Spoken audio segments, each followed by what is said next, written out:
I'm Gabe Jewell, and this is Comic Smack, your weekly, daily, all the time, anytime comic show where I give you your fix of everything you need to know from the world of comic books and superheroes. And on today's show, we're going to be taking a closer look at Extraordinary X-Men issue number 10, a continuation of the ongoing Apocalypse War story. Can the X-Men save the future? Well, let's hop on in and find out together. Alright then, so as the comic opens up, we see the Extraordinary X-Men duking it out with the new Horsemen of the Apocalypse, including their old friend Colossus, who has been turned to the dark side. The fight does not go well for our heroes. Even though they outnumber the four horsemen, they are greatly outmatched, and the bad guys manage to steal the crate full of mutant embryos that everyone has been fighting over. Well, geez, there goes an entire year's worth of hard work that Anole and the other young X-Men did trying to keep those safe, only to find their teachers and instantly lose them. Now, back at X-Haven, Magik is making great breakthroughs right now, training Sapna, the new magic-based mutant who not only can open crazy portals in Limbo, but now she can even create rock golems to fight for her. What does any of this have to do with Apocalypse and the storyline going on in the future? Right now, absolutely nothing, but I figure if they cut back to it, it must be important, or maybe it's not, maybe it's just setting up for other storylines. After getting served a piping hot piece of ass-kicking pie, Storm starts freaking out, thinking that all of her hard work is for nothing if this is what the future will eventually become. It's Iceman of all people who ends up pulling Aurora out of her own personal pity party by saying that they didn't have potentially 600 mutants before, so now they have even more reason to try and save those embryos. Anole and the others say if they want to get back at the Horsemen, they're going to have to go to the Domain of Apocalypse, a place that they never were brave enough to go before, but now that they're backed up by the other Extraordinary X-Men, they might actually stand a chance. Granted, to do that, they're going to have to make one hell of a road trip over the Scorched Earth. I mean, whatever the hell this Omega Earth is. Basically, they gotta jump over the corpse of Galactus, which is currently being used as a weird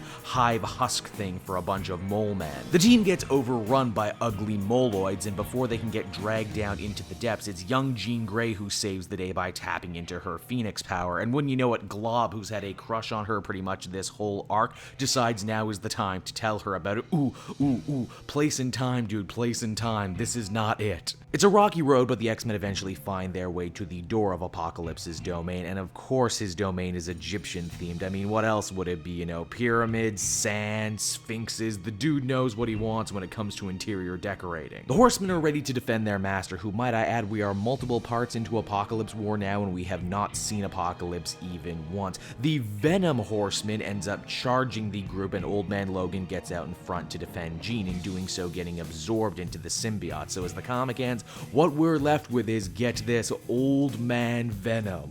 Extraordinary X-Men number 10, I think, is officially the moment when this event kind of hit the wall. With everything that's currently happening with the Terrigen Mist and mutants in the present, why should I care what's happening in some crazy potential future? Even the novelty of, oh hey, but isn't this place twisted and dark when it's ruled over by Apocalypse? Not really, especially not so long after Secret Wars. This all seems, you know, pretty underwhelming, honestly. Furthermore, I think when you actually write down on a piece of paper the words Old Man Venom, you are officially out of ideas. Sadly, I found this issue to be really boring, and I'm hoping this can course correct maybe once this whole Apocalypse War thing is done, now that they don't have to kind of sort of have a comic to tie in with the new movie coming out. I would give this one a 4. Hey everyone, thanks so much for watching my newest video. I hope you enjoyed it, and while you're here, why not check out another video I have on offer, or maybe if you're feeling in a supportive mood, you want to like or subscribe. And if you want to support the creation of more videos just like this one, then please by all means check out the Cape Joel Patreon. A little bit goes a very long way, and I will see you all next time.